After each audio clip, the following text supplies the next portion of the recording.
மா பொங்கல் அதுமா நிறைய படம் ரிலீஸ் ஆயிருக்கு. படத்துக்கு எங்கன்னா போலாமா? எனக்கு ஓகே, நம்ம போலாம். அப்ப போலாமா? அண்ணனையும் கூப்பிட்டுக்கலாம்.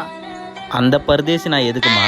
அவன்கிட்ட நல்ல ட்ரெஸ் கூட இல்லம்மா. அவன் வந்தப்பயே பார்த்தல லுங்கியோட தான் வந்தான். அது இல்லாம என் சட்டை பேண்ட்லாம் திருடி போட்டுனுக்குறான்டி. அண்ணன் பாவங்க. மாப்பிள்ள ஐயோ வந்துட்டானே. வாங்க மச்சான். அப்புறம் எங்க ஏதோ ட்ரெஸ் எல்லாம் போட்டு கிளம்பிட்டீங்க போல இருக்கு.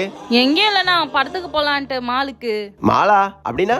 மால்னா எல்லா பொருளும் விற்கும், நமக்கு தேவையானது எல்லாம் அங்கதான் கிடைக்கும். ஆளுங்களாம் அங்கதான் போவாங்க சாட்டர்டே சண்டே. ஆனா ஓ அப்ப மனுஷ பயலுக்கு இருக்க சண்டைன்னு சொல்லுங்க. மனுஷ சந்தையா? ஏன் மாப்பிள்ள படத்துக்கெல்லாம் போய் காசை வீணடிச்சுக்கிட்டு இருக்கீங்க? அங்கே இருட்டுல என்ன தெரியும்? அங்க போய் என்ன பாப்பீங்க?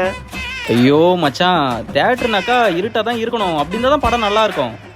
மாப்பிள்ள இருட்டுலாம் ஒன்றும் படம் பார்க்க முடியாது. நம்ம வீட்லயே பார்ப்போம். அந்த சன் டிவியோ கே டிவியோ ஏதோ ஒண்ணுத்துல லாரன்ஸ் படம் போடுறா. நம்ம ஏதோ மாமா மதுரை படம் வந்திருக்கு, அதை போய் பார்ப்போம். அண்ணன் தான் சொல்றாங்கல்ல, எதுக்கு காசு எல்லாம் வேஸ்ட் பண்ணிக்கணும். வாங்க போலாம். மாப்பிள்ள நீங்களும் வந்துருங்க, படம் பார்ப்போம். அவனுக்கு என்னடா பாவம் பண்ண.